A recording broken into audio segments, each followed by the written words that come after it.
ધોરાજીના ધારાસભ્ય મહેન્દ્ર પાડલિયાના ભાજપે કોંગ્રેસને ઉમેદવાર આપ્યા તેવા નિવેદન પર પૂર્વ ધારાસભ્ય લલિત વસોયાએ વળતો પ્રહાર કર્યો છે।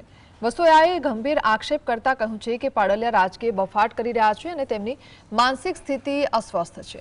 તેઓ કાર્યકરોના નામ પણ ભૂલી જાય છે। વસોયાએ ઉમેર્યું છે કે ભાજપે પોતાની ચિંતા કરવી જોઈએ, કારણ કે અગાઉ તેમને સ્થાનિક ઉમેદવારો નહોતા મળ્યા। આગામી પંચાયત ચૂંટણીમાં જનતા ભાજપને જડબાતોડ જવાબ આપશે તેવો હુંકાર પણ તેમણે કર્યો છે। આ શાબ્દિક યુદ્ધથી પંથકમાં રાજકારણ ગરમાયું છે।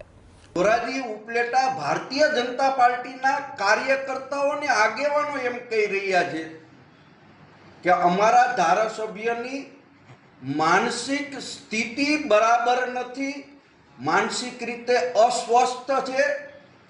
એને શું બોલવું, ક્યારે શું બોલવું એની પણ ભાન નથી। કાર્યકર્તા કે આગેવાનોના નામ પણ ભૂલી જાય છે। ત્યારે મહેન્દ્ર પાડલિયા કોંગ્રેસની ચિંતા કરી અને કોંગ્રેસને ઉમેદવારો આપવાની જ્યારે વાત કરી રહ્યા છે, ત્યારે મારે કહેવું છે કે મહેન્દ્રભાઈ, તમે તમારા ભાણા ઉપરથી માખી ઉડાડો। ગત નગરપાલિકામાં તમને ધોરાજીમાં પૂરતા ઉમેદવારો નહોતા મળ્યા।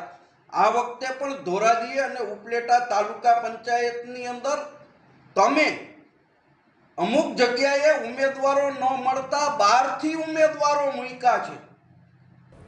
એ જ તમારી આ વિસ્તારની અંદર નબળાઈ બતાવી રહી છે। ત્યારે